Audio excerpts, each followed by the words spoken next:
Welcome, Peter May. Peter May, come on up.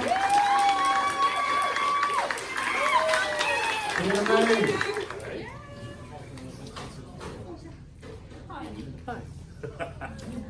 I just got back from Dallas moments ago. We just came straight from the airport. Anyway, I hope you haven't started the time.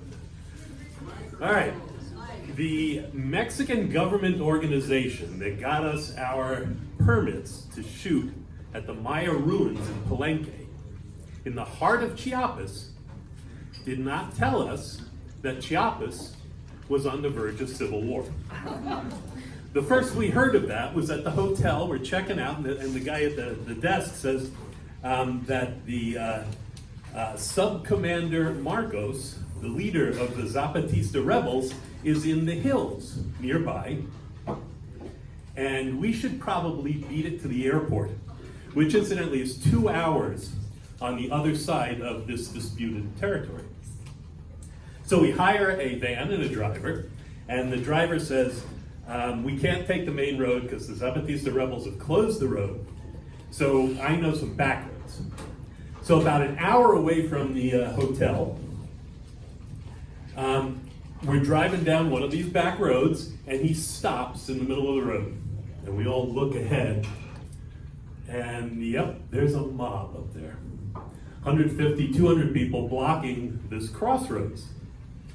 Well, they're between us and the airport, and it was about time for us to get going, so we rolled into the mob, and they kind of parted a bit and let us in. I thought, well, maybe they're gonna just wave us through, but no, they closed behind us and came up very close to the van. They didn't look like what you think of as an angry mob. I mean, they were curious. They're looking in the windows. They had pitchforks and guns and machetes, so we didn't want to make them angry. So the driver, these people are not, everyone wasn't just focused on us. We noticed that a lot of people are kind of looking off about 100 feet in the distance at this old broken down shed.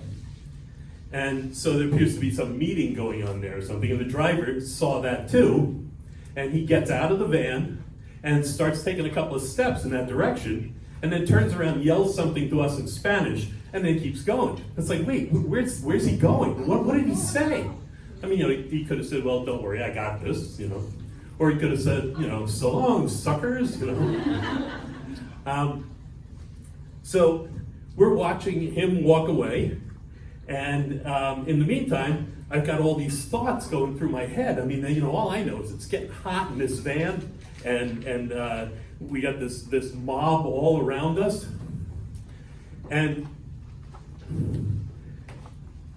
I got all these what ifs in my head. I'm thinking, okay, well, what if they think we're a news crew and revolutions run on publicity, right?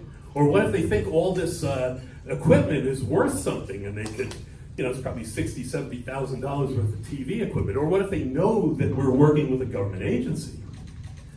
Or what if something incites, upsets the mob and they turn on us? I mean, in my list of horrible ways to die, being eaten alive is number one.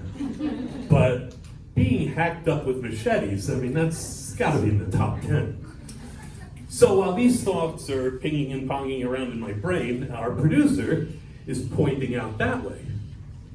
And so I look, and this is sort of the other side of the mob. These are the cars that have been stopped coming in the other direction. And so we look over there, and there's a taxi and a pickup truck, and there's a van. And she's convinced that the same van, same driver who dropped us off in Palenque 2 days ago. So we figured, all right, this is our fast track out of here, out of this horrible situation.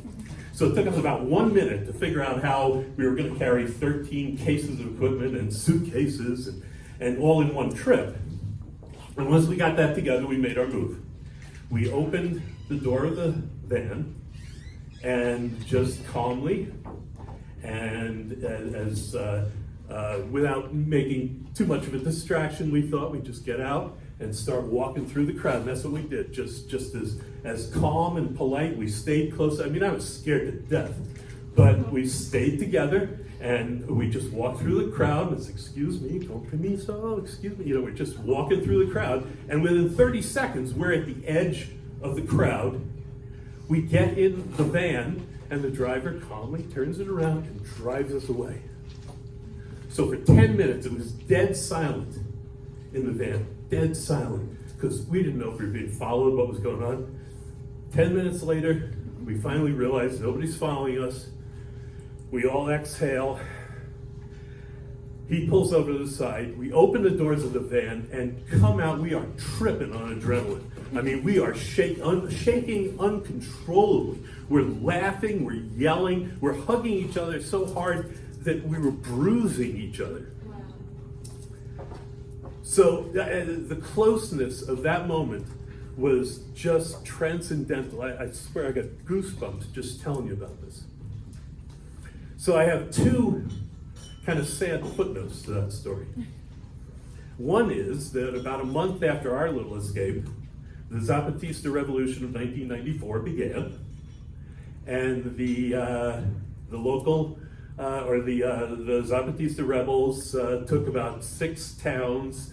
They burned the police stations, released the prisoners, and unfortunately, the Mexican government reacted with asymmetrical force and shut it down. Took them about 12 days to shut the whole thing down. Many died. And now, but the Zapatistas didn't go away. They're still down there. And 25 years later, they're still fighting for the same things. And just the other day, I actually read that they think they're on the brink of civil war again. The second footnote is that day in 1993, for the first time in my life, I felt what it was like to be just wildly, madly, gloriously alive. And sadly, I've never felt that since. Okay, thank you.